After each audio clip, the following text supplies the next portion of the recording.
I think all of us need to ask this question at some point.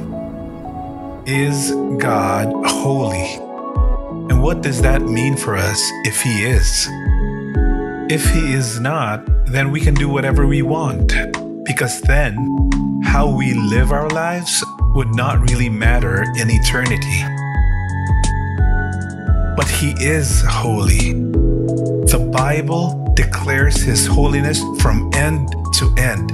He is separate, He is different and way beyond us, and His wrath is upon sin and sinners alike.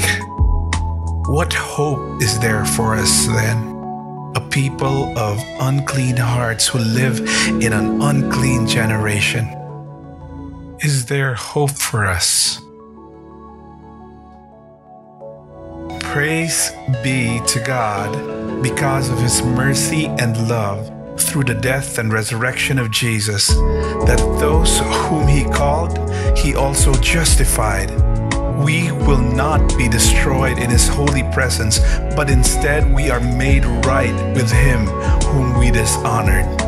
Praise be to Jesus, because as this holy God demands holiness from those who would stand in His presence, through this gospel of grace, we have been given the hope and power to walk in His holiness and righteousness.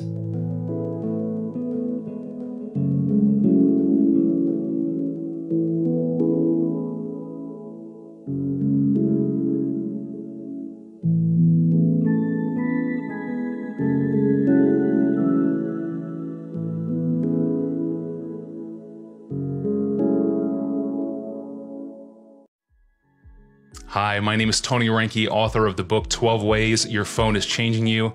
And I also have the honor and privilege of hosting the Ask Pastor John podcast with John Piper at desiringgod.org. As you know, there is a spiritual war happening right now between our hearts and what we see on our smartphone screens.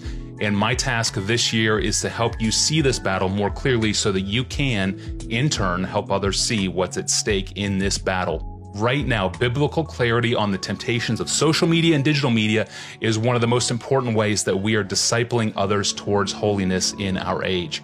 I'll explain why and how we do it at this year's iDisciple Conference, a 4-day online event that kicks off with my session on December 29th. Pastors, church leaders, young leaders, aspiring leaders, register now, and we'll see you in December.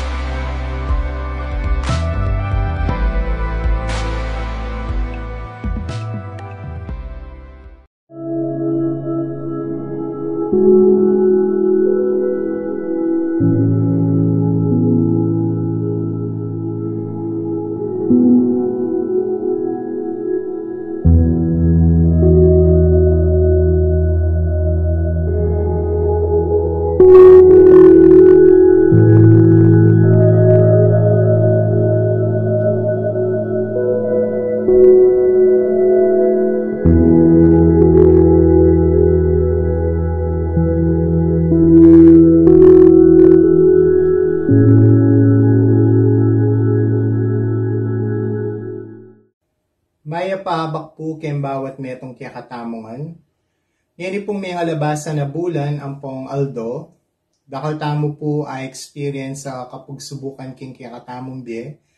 Pero atsuya po parating Diyos na laging mamantabi kiyakatamo at yung kayang kabutihan, ang po yung kayang grasya, lagi pong atsu kiyakatamo. Kaya po potang experience tala rin yung problema nga rin at intamo pong Diyos na laging alalapitan. Kalupa na rin po yung sasabyana po ng King Psalms 46, basan kaya po. God is our refuge and strength, a very present help in trouble. Therefore, we will not fear though the earth gives way, though the mountains be moved into the heart of the sea, though its waters roar and foam, though the mountains tremble at its swelling. There is a river whose streams make glad the city of God, the holy habitation of the Most High. God is in the midst of her. She shall not be moved.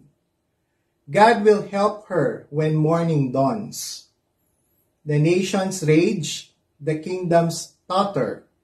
He utters his voice, the earth melts. The Lord of hosts is with us. The God of Jacob is our fortress. Come, behold the works of the Lord, how he has brought desolations on the earth.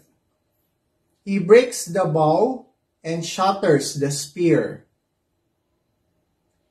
He burns the chariots with fire. Be still and know that I am God. I will be exalted among the nations. I will be exalted in the earth. The Lord of hosts is with us. The God of Jacob is our fortress. Mag-pray po tayo. Panginoong Diyos na makapangyarihan sa lahat, pinupuri ka po namin, pinaparangalan. Kayo lamang po ang Diyos na buhay, Lord God. Kayo lamang po ang Diyos na aming sinasamba sa Espiritu at sa katotohanan. Maraming salamat po sa patuloy po ninyong pag-iingat sa bawat isa sa amin, sa inyo pong patnubay, Lord God. Kayo po ang nagbibigay sa amin, sa aming mga pangangailangan. Kayo pong nagpo-provide sa mga bawat isa sa amin, Lord God. Lalo na po ngayong panahon po ng pandemya, kayo lamang po ang aming sinasandalan at sandigan, Panginoon. Lord, maraming salamat po sa mga blessings na patuloy po ninyong pinagkakaloob sa amin. Maraming salamat po at kayo po ang nagsusustain po sa aming mga pangangailangan sa araw-araw.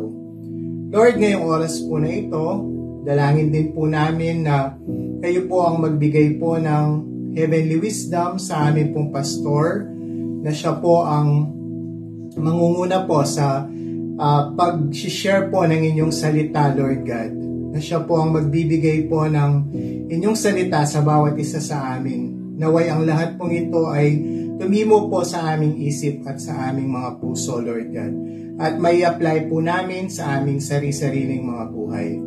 Lord, patawad po sa mga pagkukulang at mga kasalanan po na aming nagagawa sa araw-araw. Kayo po ang magpala sa bawat isa sa amin at ang natitira pa pong oras ng aming pananambahan, sana po kayo po ang mabigyang lugod at mapurihan, Lord God. Ito po ang dalangin ko sa pangalan po ng iyong anak na si Jesus. Amen. A blessed day to everyone. Salamat sa Panginoon at binigyan niya tayo pa rin ng pagkakataon para patuloy na magsama-sama to worship our God. Tayong makasalanan na Kanyang pinatawad. Tayong Kanyang iniligtas through His grace. And as children of God, we're encouraged to come before Him. As Hebrews chapter 4 verse 16 says, let us then approach God's throne of grace with confidence, so that we may receive mercy and find grace to help us in our time of need. Sama-sama po nating awiting before the throne of God above.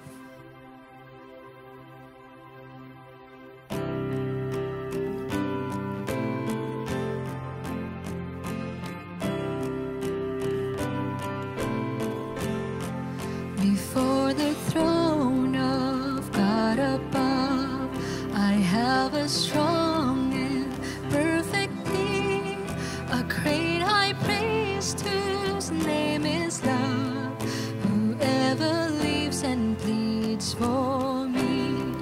My name is graven on his hands, my name is written on his heart. I know that while in heaven he stands, no tongue can bid me thence depart. No tongue can bid me thence depart.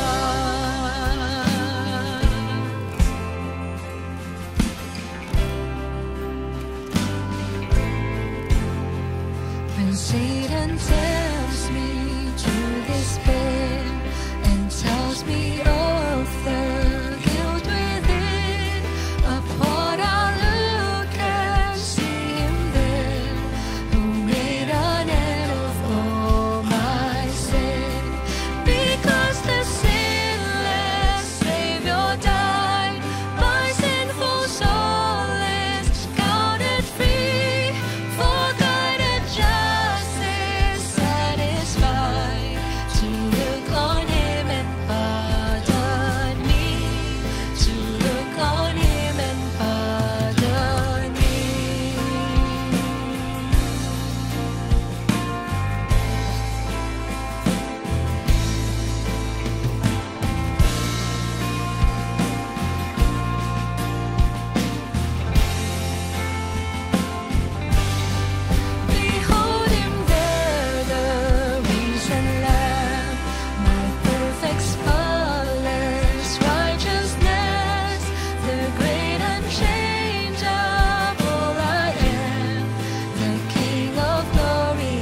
Yes, Lord. Tunay nga pong your love is amazing. Salamat sa inyong unconditional love na inyong ipinamala sa amin. Salamat sa inyong grace, Panginoon. Salamat sa bagong buhay na inyong pinagkaloob sa amin through your Son. Through your grace na ibinigay sa amin, Panginoon. Nawa, Lord, na sa ipinamalas nyo sa aming pagmamahal, sa ipinamalas nyo sa amin na grasya, Panginoon, matuto kami kung paano ito ibahagi sa iba na hindi pa nakakakilala sa inyo, Panginoon. Sa inyo lamang po nararapat ang papuri, pasalamat. You deserve all the glory and praise, Panginoon. In Jesus' name, Amen.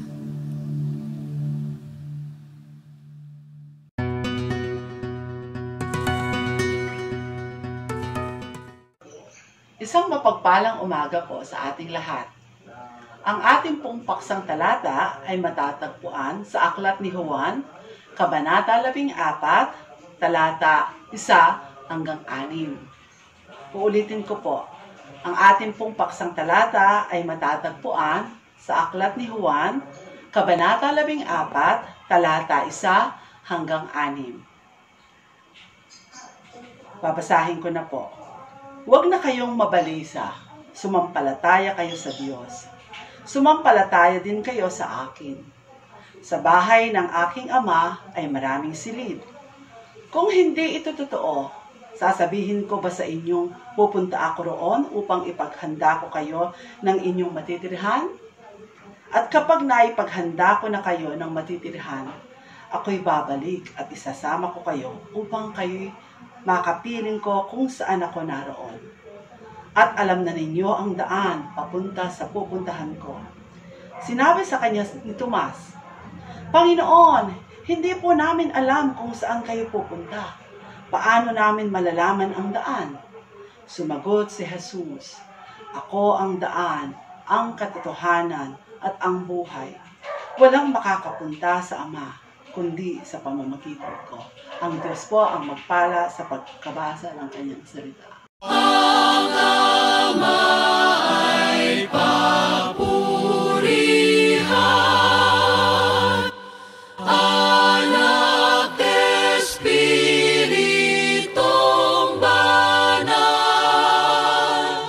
ng mga taong nilalang, at ng tanang kalangitan.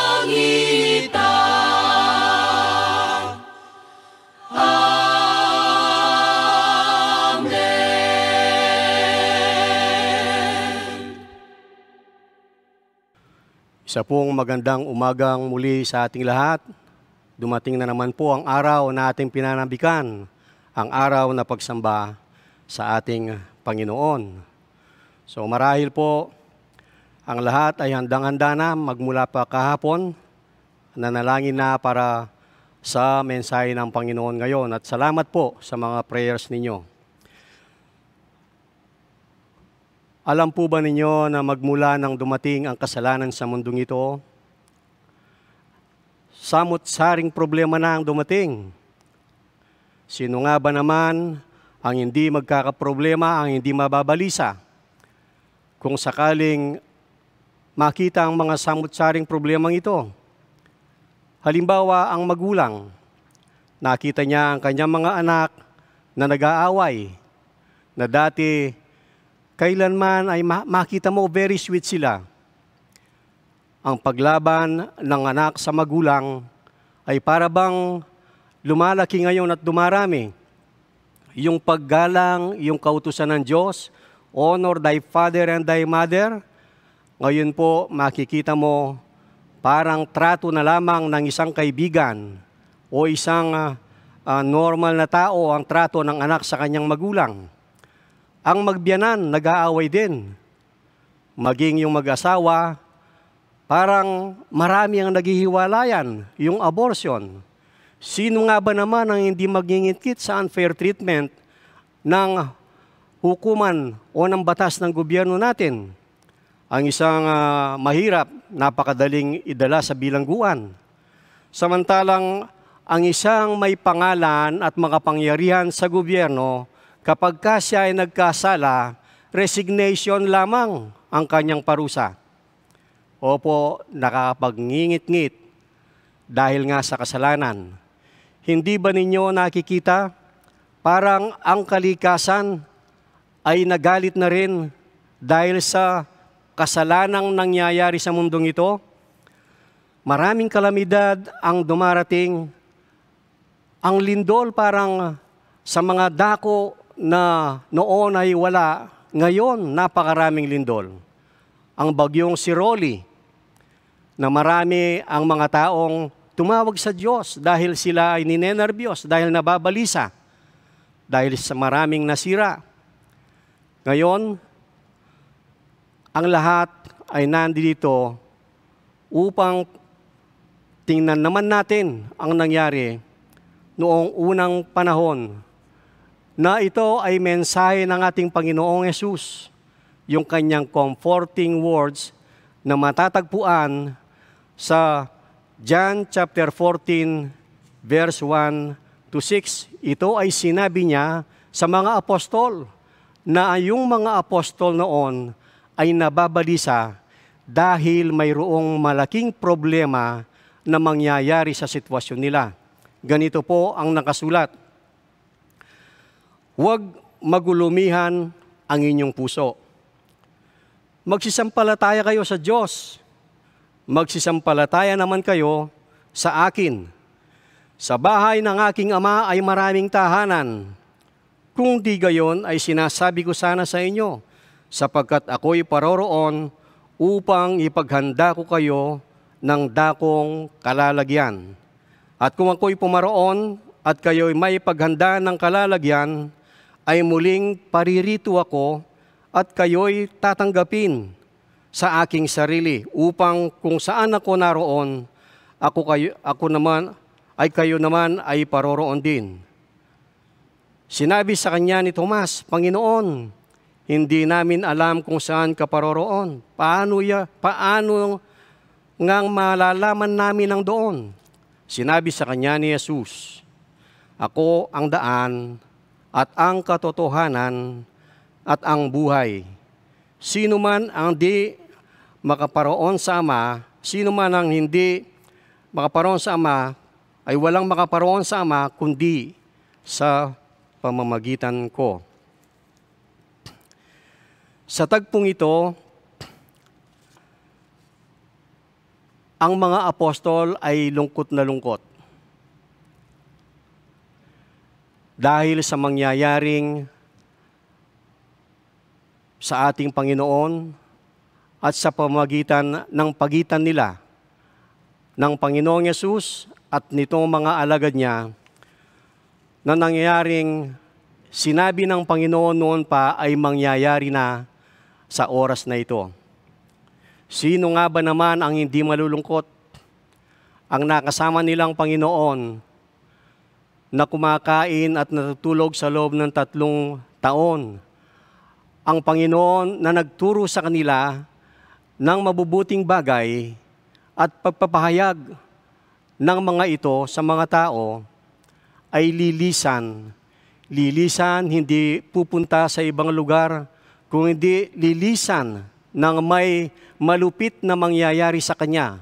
Siya ay ipapako sa krus. At samantalang sinabi niya ito, sila nga ay kumain at ito nga ang huling hapunan. Kaya sinabing huling hapunan, ngayon na lamang sila magkakasama. At wari pa'y umalis na ang isang kasama nila. Isang napakasakit na katotohanan na umalis siya upang puntahan ang lugar ng mga dadakip sa ating Panginoon. Pagtataksilan ang Diyos, dadalhin kay sa Panginoong Yesus ang mga taong sa Kanya ay maghagupit at mga taong magpaparusa at magpapako sa krus. Napakasakit. Kaya nga, yung takot, pinagharian sila ng takot at pinagharian din ng kalungkutan. Sinasabi po ng puso natin na nagpapump ng 4 na galon o ng 4 na galon yung ating dugo, nagpapump siya ng 15 gallons of blood sa loob ng 1 minuto, sa loob ng 24 oras, siya po ay nagpapump ng 360 na galon ng dugo. Ito po ay normal. May beating siya ng 72 times per minute. So, kung titingnan po natin, sinolve ko kanina, ang pusong ito ay hindi tumitigil mula sa umaga hanggang sa gabi, 24 hours. Ang 50 years old na tao na continuously na nagpapump ang kanyang puso, almost 1 billion times ito ay nagpapump at walang tigil ang kanyang pagtatrabaho. Ngayon, marami ang mga bagay nito. Ito ay very delicate, very vital, sapagkat kapag huminto ang pagtibok nito, masasabing ikaw ay patay na. Ngayon, ano po ang relasyon dito? Ang relasyon dito, dahil ang Diyos ay mawawala na noong panahon na ito, may sinabi si Jesus na sa atin din, kung ating pakikinggan ito, magkakaroon din tayo ng comforting words o means na sinabi ng ating Panginoon. Ano ba ang mga comforting words na ito? Ang unang sinabi niya, don't let your heart be troubled. Huwag magulumihan ang inyong puso. Papaano hindi magugulumihan kung nandyan ang mga problema? Pero ang Panginoon na siyang dadalhin doon sa lugar kung saan siya ipapako, na siya ay gupitin, iba ang kanyang tiningnan. Iba ang kanyang nakita. Dahil nakita niya ang problema ng buong sansinukob, ng buong mundo ay kasalanan. At ang kasalanan, ang mangyayari sa kanya, ang siyang gagapi at siyang magwawakas sa kanyang kamandag. Ganito po ang nangyari. At ang mga tao, ang sinabi niya sa mga apostol, na huwag kayong magulumihan. Nakita niya na ang tao ay nababalisa dahil ang buong mundo, dahil sa kasalanan, ay nakorap. Ang perfect nagdinisenyo ng Diyos sa kanyang creation ay nakorap. Maging hindi lamang ang tao, kung hindi maging ang nature, maging ang lupa ay nakorap. So ito po ang sinasabi niya. Ang magiging dahilan, ang magiging resulta ng kanyang kamatayan ay pag-asa naman sa atin. Ngayon, pagkatapos nito, ano po ang sinabi niya? Ang comforting words na sinabi niyang una, huwag kayong magulumihan. Kung ako na pupunta doon, ang sabi niya na magbabayad ng inyong mga kasalanan, ay kakayanin ko. Kayo pa kaya parang ganoon ang tema ng sinabi niyang huwag kayong magulumihan. Sapagkat sa sitwasyong ito, siya ang dapat magulumihan dahil yung haharapin niya ay terribling karanasan. Terribling karanasan na kinatatakutan ng mga tao. The fear of death. Ngayon, ano po ang ikalawang sinabi niya? Gusto niyang ipakita dito na lahat ng problema na galing sa kasalanan ay magwawakas. Oo, magkakaproblema rin tayo, pero ang kamandag ng kasalanan na kamatayan, mawawala na sa isang mananampalataya. Ang ikalawang comforting words na sinabi po ng ating Panginoon ay manampalataya tayo sa Diyos. Opo, manampalataya tayo sa Diyos. Ano po ang sinabi niya? Manampalataya kayo sa Diyos. Kailangan ninyo ang isang pananampalataya sa Diyos dahil ipinakita ng Diyos kung paanong paraan ang kanyang pag-ibig. Paano po makikita ang pag-ibig na ito? Dito po makikita natin ang sinabi ng salita ng Diyos, walang imposible sa Diyos. Dahil ginawa ng Diyos ang isang imposible sa kaisipan ng tao. Ano po ang ginawa? Dahil sa pag-ibig ng Diyos, tulad ng sinabi sa Biblia sa John 3:16, "For God so loved the world that He gave His only begotten Son, that whosoever believes in Him shall not perish, but have eternal life. For God so loved the world." Nang makita ng Diyos ang kasalanan, ang kanyang galit ay matitikman ng tao, siya ay pupunta doon sa impyerno. Iyon ang parusa ng isang taong nagkasala. Ngunit ang lahat ay nagkasala, parang walang solusyon. At ang solusyon nga, ang gagawa ay ang ating Panginoon.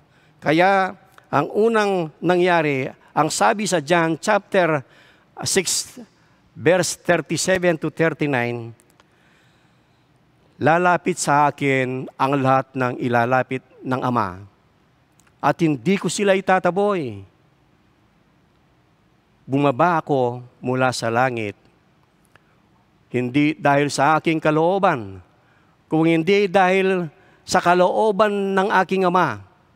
At ang kalooban ng aking Ama ay ni isa man sa mga inilapit niya ay walang mapahamak." Ito po ang kalooban ng Ama. Damin po natin ang nangyaring ito. Bumaba ang ating Panginoon.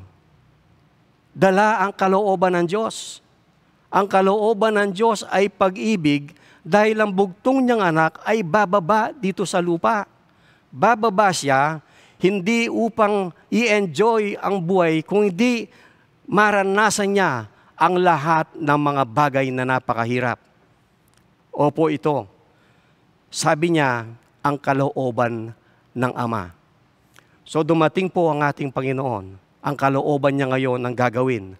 At ang kalooban niya ay iligtas ang tao na kaaway ng Diyos. Sabi nga sa Romans 5:8, kaaway pa tayo.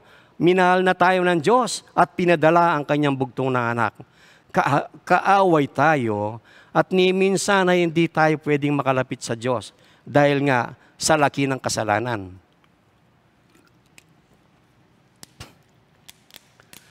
Ngayon, ano po ang imposible na ginawang posible ng Diyos?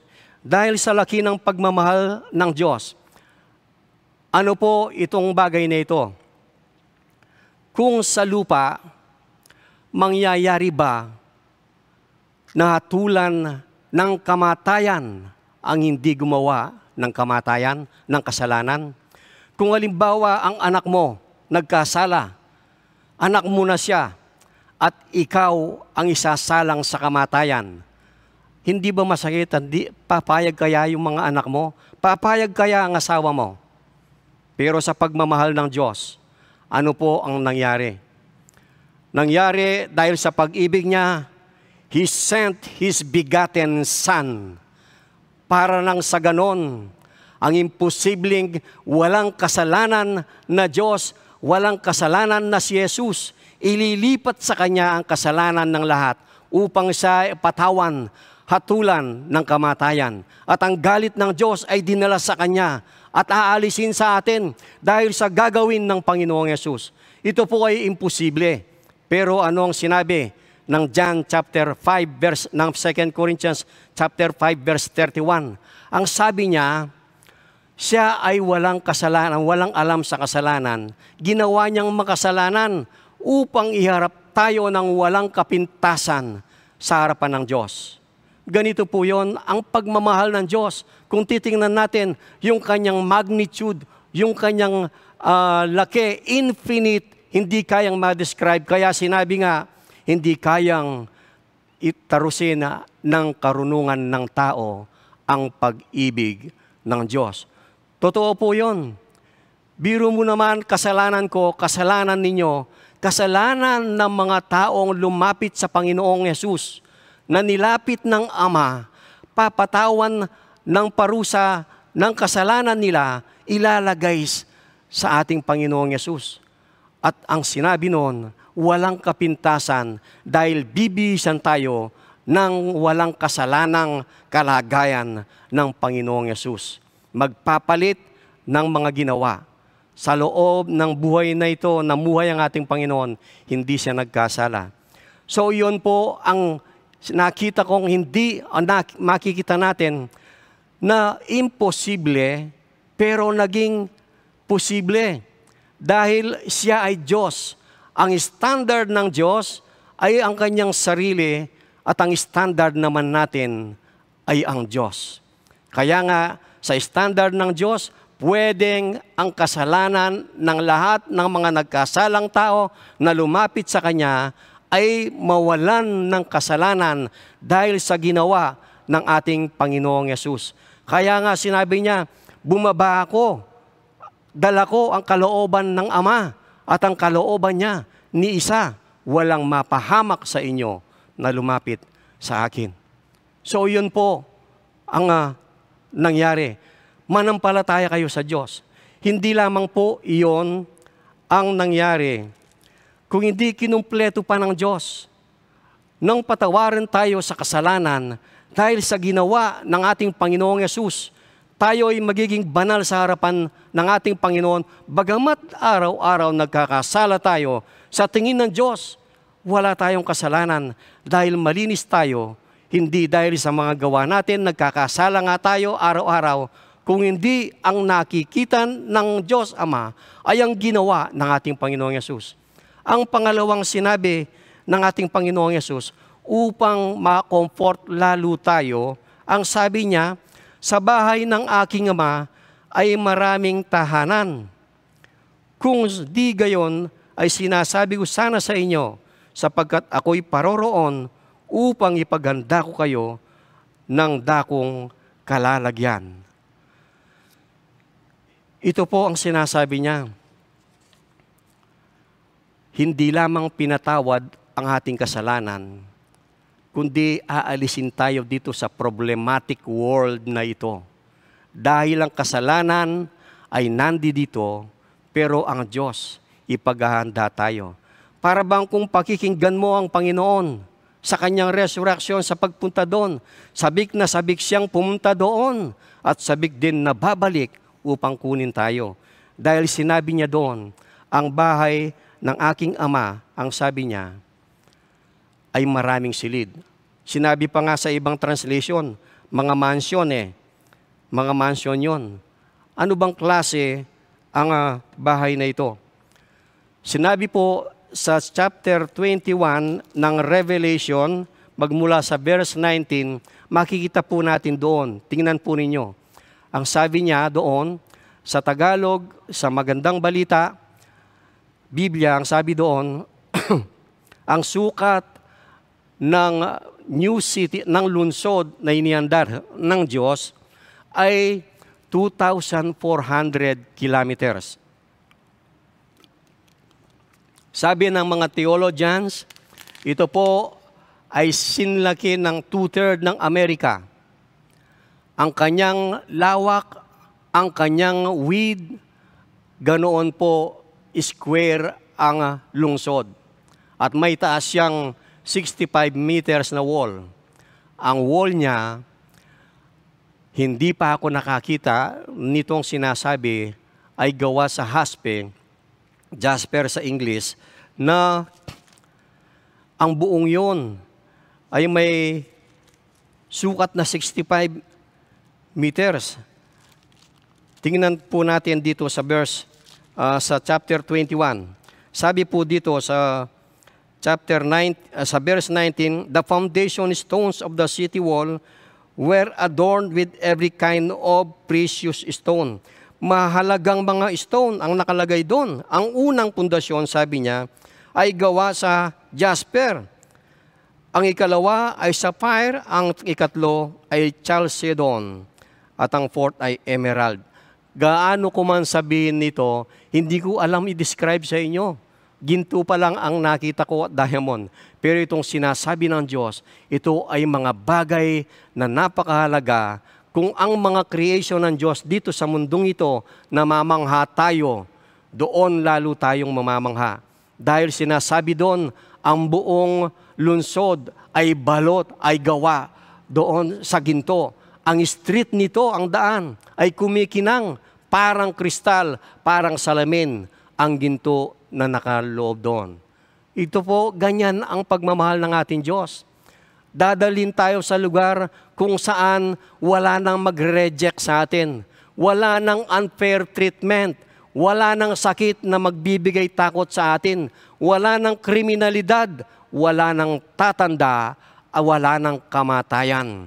Ito po ang lugar na sinasabi. Sinasabi dito dahil ito ang reward. Tanggapin lamang natin ang Panginoong Yesus. Tanggapin lamang natin siya. Ito ang sinasabing eternal life. Ito po ang eternal life na sinasabi. Ang makasama ang Diyos ng walang hanggan. Ngayon, yung ikatlo, yung isa pang sinabi ng Panginoon. Tingnan po ninyo ito. Ito po ang ikatlong comforting word. Manampalataya din kayo sa akin, ang sabi niya. Although yung center of office ng Bible ay ang Panginoong Yesus, makikita natin ang kanyang sinabi kay Tomas. Si Tomas, sa mga salaman ng Biblia, laging nag-aalinlangan. Dito naman nagtatanong, Panginoon, ang sabi niya, paano kami paroroon sa Ama? Paano kami pupunta kung saan ka pupunta? Doon sa lugar na sinabi mo, doon sa lugar na yon. Paano? Ang sabi ng Panginoon, I am the way, the truth, and the life. No one comes to the Father. Walang sino mang makakapunto sa Ama doon sa lugar na yon, maliban sa akin. So ito ang sinasabi, I am the way. So sabihin ko po, iba't ibang klaseng way ang sinasabi ng ibang sekta, ng ibang religion. Pero salamat po, nasa Christianity tayo dahil ito ang totoo. Paano magiging totoo ito? Oo, ang lahat na patutunguhan sinasabi ay patutungo sa langit. Pero iba. Una, mayroong mga relihiyon na dumadaan muna kay Mary upang ipanalangin o hindi man ipanalangin. Maging yung mga tao, napakalaking pag-asa doon. Mayroong purgatorio. Ipupurga sila sa panalangin dito. Yung mga taong nandito, yung kasalanan ng mga nasa purgatorio daw, sa panalangin mawawala. Mayroon namang sinasabing yung si Gautama Buddha na sa pamamagitan ng proseso, yung proseso na sinasabing mayroong karma, yung kasalanan ng tao, yung karmang yung darating sa isang makasalanan tao, siya ay pupunta maging doon sa mga hayop. Kaya hindi nila gaanong pinapatay yung mga hayop doon. Dahil baka yung soul ng kanilang ninuno ay nandoon. At doon, bagong pumunta sa nirvana, doon sa heaven na sinasabi, kailangan i-deny ng isang tao ang kanyang sarili. Kung hindi niya ma-deny, gaya ng ginawa ni Gautama Buddha, dininay ang lahat ng mga bagay na masasaya. Sabi nila, si Buddha, gagayahin nila. At yun ang patutungo doon sa langit. Hindi po. Sinasabi naman ng mga Muslim, may 5 pillars na kailangan para makapunta ka doon sa langit kay Allah, kay Allah. Yun ang sinasabi nila. Si Allah, ang sabi nila, ay ang Diyos.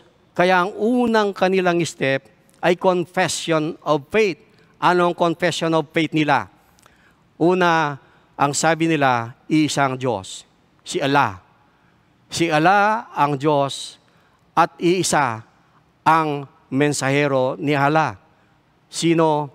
Si Propeta Muhammad. Kaya nga pag nanalangin sila, yung ikalawang kanilang gagawin ay pananalangin. 5 times compulsory yun. Kaya nga pagdating mo sa Saudi, kung hindi ka mananalangin, may latigo yung mga pulis, mananalangin ka. Dahil requirement yun. 5 times mananalangin ka. Tinatawag nilang sala, prayer. At kung hindi ka manalangin, parurusahan ka. Yon ang ikalawa. At nakaharap sila kailangan sa Mecca, doon sa Medina, doon sila mananalangin. At dahil yon ang katanggap-tanggap sa Islam.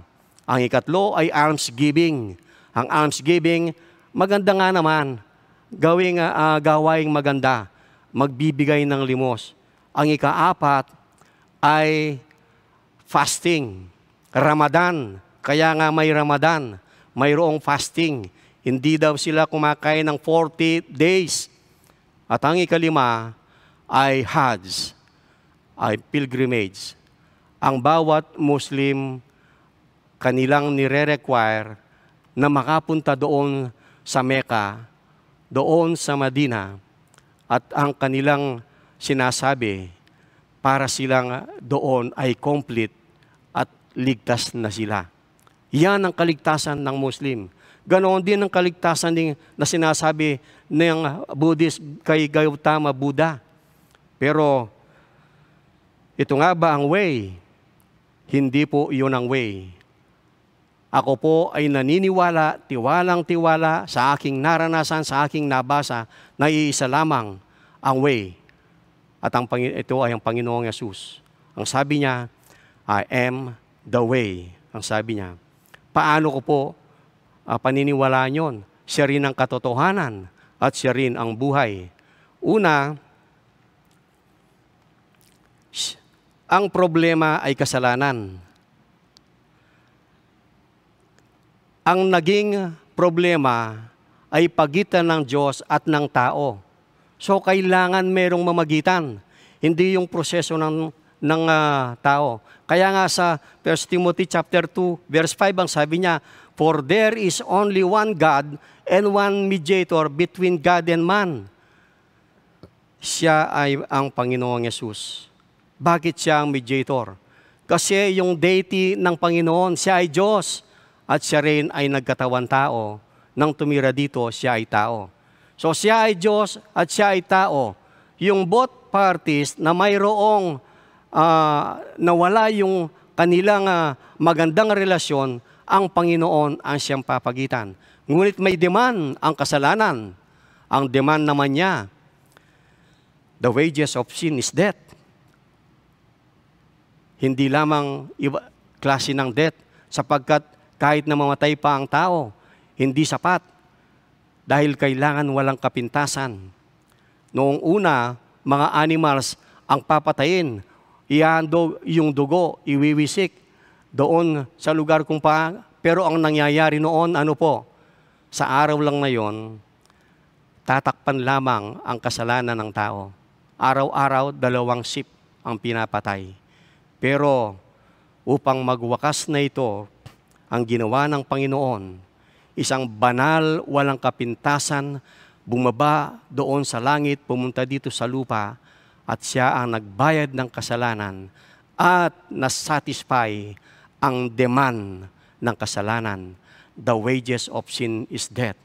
Siya ang tamang mediator. Pangalawa, papaano ko po hindi paniniwalaan na siya ay Diyos? Una, yung miracles na kanyang ginawa. Ginawa niya ang tubig na isang alak. Pinakamasarap na alak. Dahil yung mga nando doon, sinabi, bakit hanggang ngayon? Bakit pinakatago-tago niyo ang pinaka-best na alak? Yon ay saka na nangyari.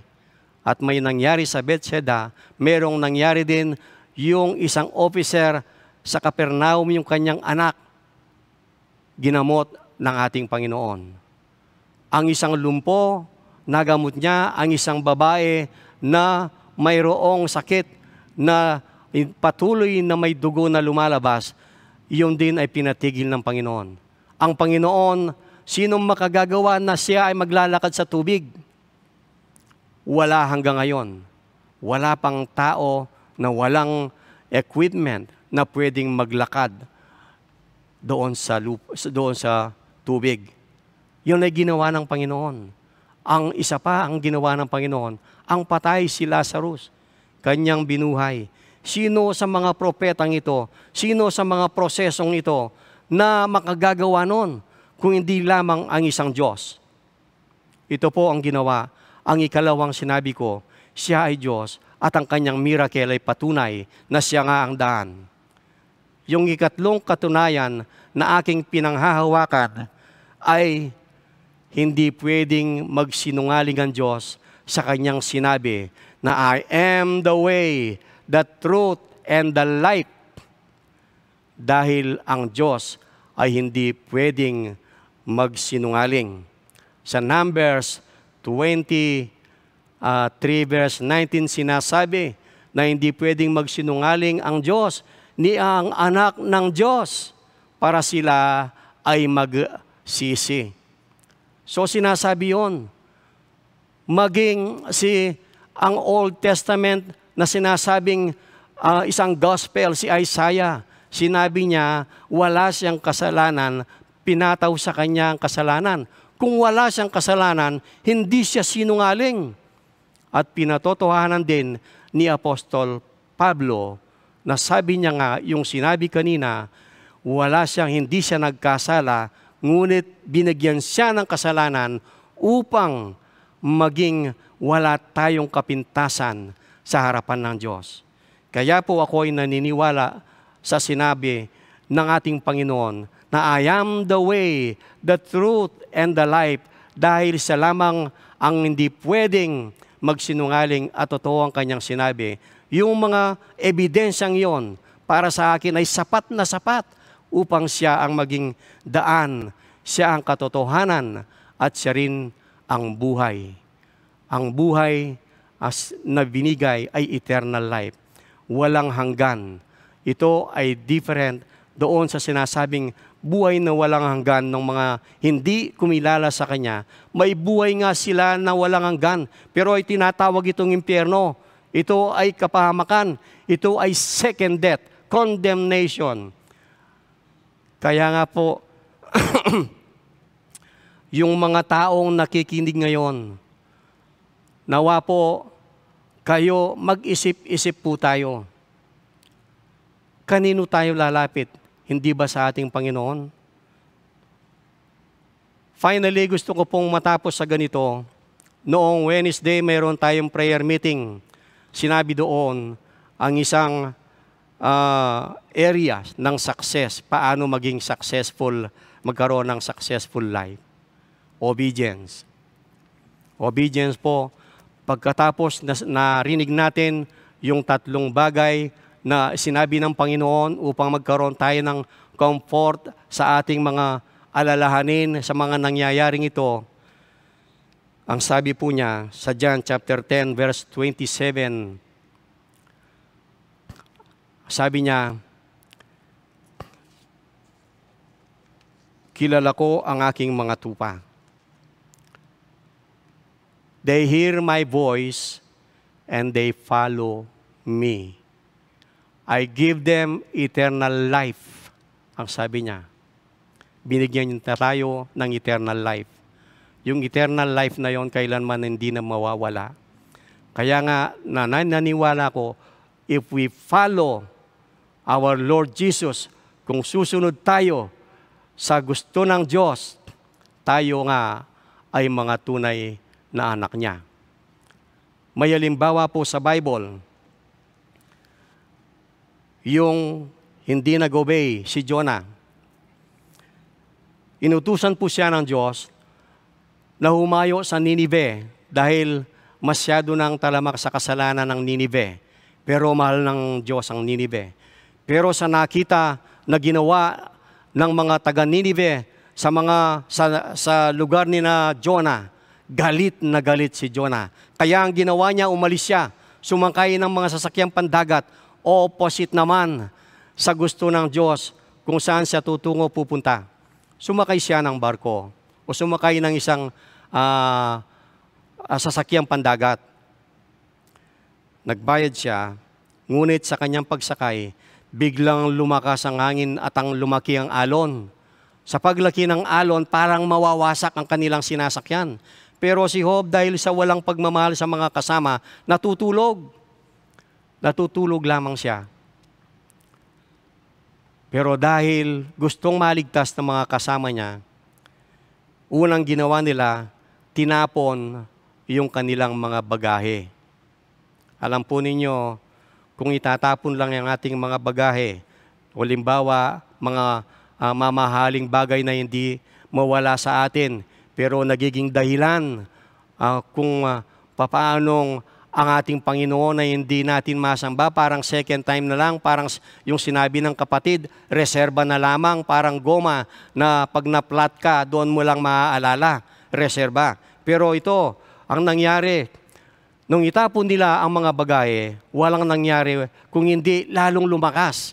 Kaya nang makita si Jonah, ang sabi nila, hoy ikaw, ito nga't malulunod na tayo, natutulog ka pa.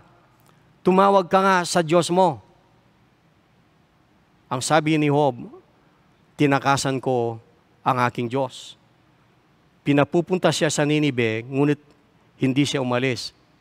Dahil sa walang pagmamahal nga ang Jonah na ito, pwede naman siyang lumundag na mag-isa at tatahimik ang barko. Pero para bang gusto niya, kung aalisin niyo ko, itatapon niyo ko sa dagat, tatahimik itong barko. Pero kung mamamatay ako dahil sa ginawa ninyong pagtapon sa akin. Kaya, bagamat ganon man ang sinabi, dahil sa kapangyarihan ng Diyos, ito ay plano ng Diyos, itinapon si Jonah. At nang may tapon ang dahilan, ang disobedient na Jonah, tumahimik po ang sasakyang pandagat. Bakit ko po naikwento ito? Hanggat may Jonah tayo na laman-laman sa ating puso, hindi po matatahimik ang ating puso. Dahil iko-convict tayo ng Holy Spirit dahil ito ay kasalanan. Ang dapat gawin, wag lamang ang mga bagahe ang ating alisin kung hindi itapon si Jonah sa ating buhay. Maraming salamat po. Panginoon, maraming salamat po sa mensahe mo. Nawa po ay magkaroon ng puwanga at matuto naming ipamuhay at tumingin sa mga comforting words mo ito. Salamat po.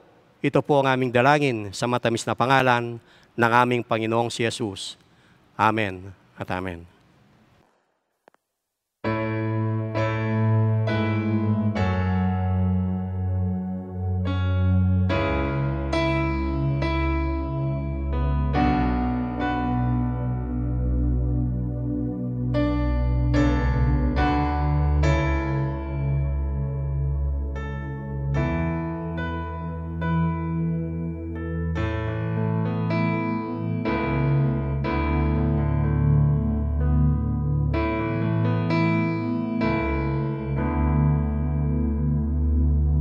When I fear my faith will fail, Christ will hold me fast.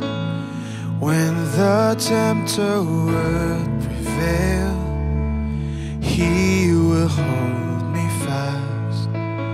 I could never keep my hold through life's fearful path, for my love is often cold. He must hold me fast. He will hold me fast. He will hold me fast. For my Savior loves me so. He will hold me fast.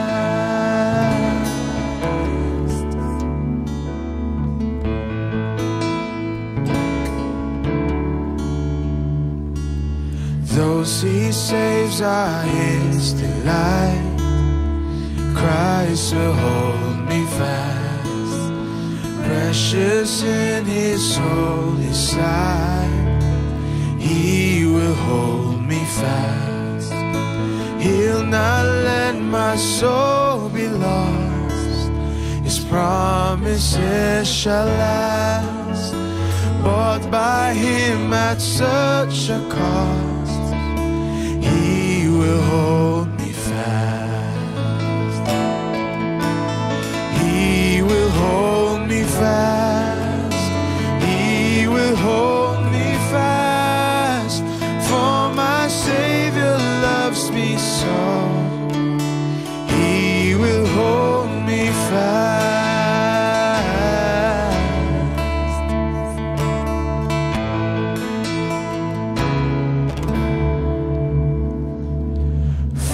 my life He bled and died. Christ will hold me fast. Justice has been satisfied. He will hold me fast. Raised with Him to endless life. He will hold me fast till our fate is turned to sight. When He comes at last, oh, He will hold me fast. He will hold me fast. For my Savior loves me so. He will hold me fast. Oh, He will hold me fast.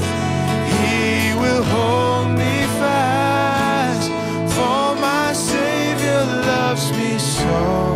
For my Savior. For my Savior loves me so. He will hold me fast.